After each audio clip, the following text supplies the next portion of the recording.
Hey YouTube, how's it going? This is Gamester81 back at you. I've been away on vacation in Italy the past week or so, and I haven't checked my internet for 9 days, so it's kind of been interesting for me. I wasn't too far from the earthquakes, in case you're curious.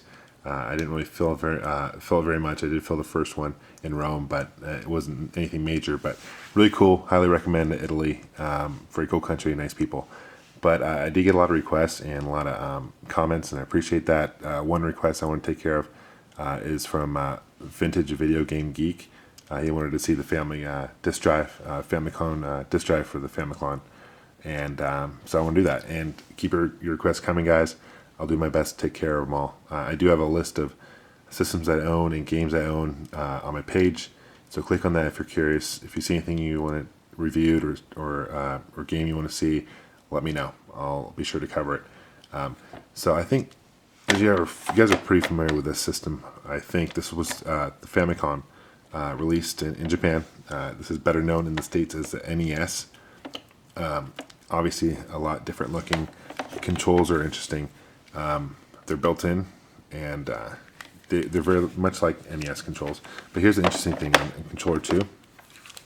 There's a microphone and a volume. I'm not sure what that does. My guess is that there are a couple games that you could use where you could speak into it. I guess it's similar to the DS now, right? Where you scream into it, whatnot. Games would plug into the top, like so.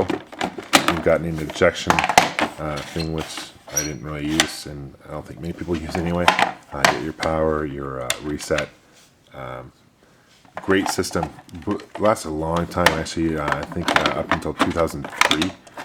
So it did very well in Japan and dominated for quite a while. Now here's a disk drive though beneath it. These are what the games look like. You pop it out. There's double-sided. You can see this is side B and this is side A. So what you want to do is you want to pop inside A, and it's going to boot up to the load screen. And then when it's done loading, you're going to flip it over. It's going to ask you to flip it over, and you plug it in. Now your question is, why did Nintendo want to release this? There's a couple reasons. First one is because you can actually save on these discs. Surprisingly enough, the Famicom games like this, they didn't have the capability of saving earlier on. So games like Zelda and Metroid and Kid Icarus were released on the Famicom so you could save it.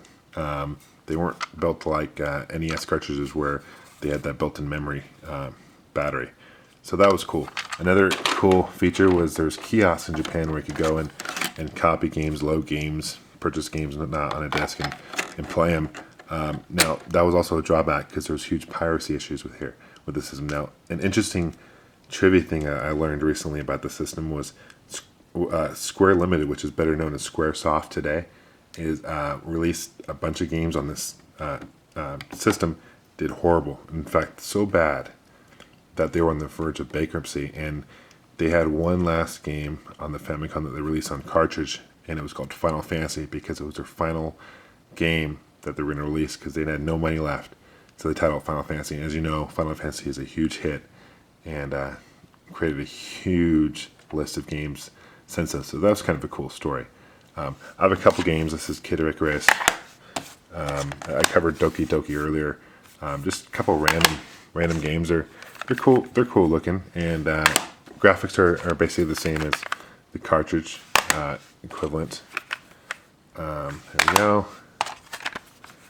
Baseball, and that's Doki Doki. Now another drawback is the belt on this thing would go out every once in a while, and in Japan it wasn't really an issue because they were pretty common, but in the States it was a unique belt, not common to a lot of disk drives and computers and whatnot, so it was kind of hard to replace. You've got the back, you've got the AV cables. I got it right this time. You have your TV, your game. Now this, like any other Japanese system, will work on US TVs, and you don't need to worry about the adapters because they will work. Obviously, if you have AV cables, you'll just plug it into the TV. If you're just using the screw, like the old school stuff, switch box, then you're going to need to change it. I think this channel 76. It's not channel 3 or 4. It's a little different, but it will work. Now, interesting thing is Sharp worked with Nintendo to license and create a system 2-in-1 system. It's called the Twin Famicom. I do have one. I want to show you. And this is what it looks like.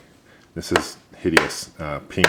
I'm not sure how it will turn out on the video, but it's basically a Famicom disk drive and a Famicom built in one.